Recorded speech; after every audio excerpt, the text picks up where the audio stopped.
Hey everybody, my name is Rob Spearenberg. I'm the Managing Director here at All Things Media. Jonathan Cohen, Director of Programming. And we're here today to talk to you about HoloLens. Looking at each other this close is so awkward. I feel like it's like a wedding video. When we first met, do you remember? Let's do this.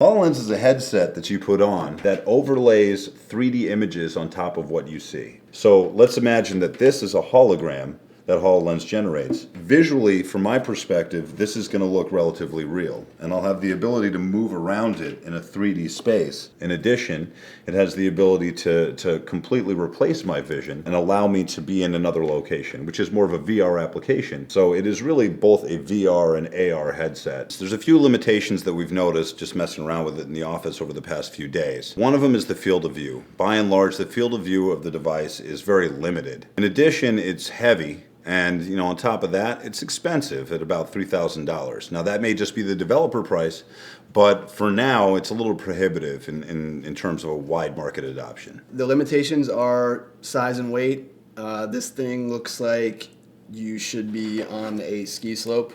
They put a lot of effort into how it looks, but they were really limited by how big the thing has to be.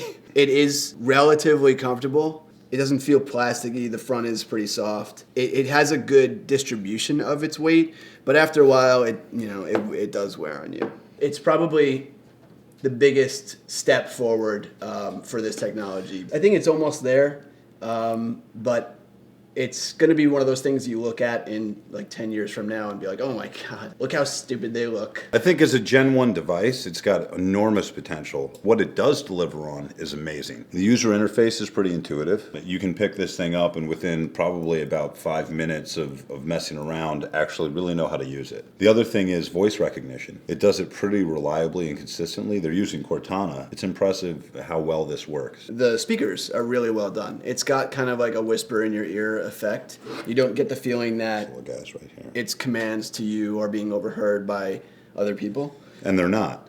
At the same time, you can still hear other people in your environment, and you're still aware of the environment that you're in. So I think early adopters would definitely be gamers. Those guys are going to pick this up first. I see a lot of digital imaging, of diagnostics, of statistics, or what would you call it, biometrics and things like that. I mean, I think the larger potential of this, at least, from a consumer standpoint, is the ability to take what you see online and create a physical representation of it in your home. In the short term, based off of the limitations that we've seen, this is going to be used largely as a tool. In the long term, as Apple and other companies start to pick this up, the costs are going to come down and you're going to see people wearing these things everywhere. Within 5 to 10 years, I think we're going to start seeing this become as ubiquitous as the cell phone. Well, overall, HoloLens is an amazing product, and if you have the $3,000 to shell out to get one of them, I highly recommend it. If you liked what you saw, please click like on Facebook or follow us on YouTube. We're going to be putting out one of these just about every month, and we look forward to seeing you there. Bye. I feel like RoboCop. I'm so Judge Dredd right now, it's crazy.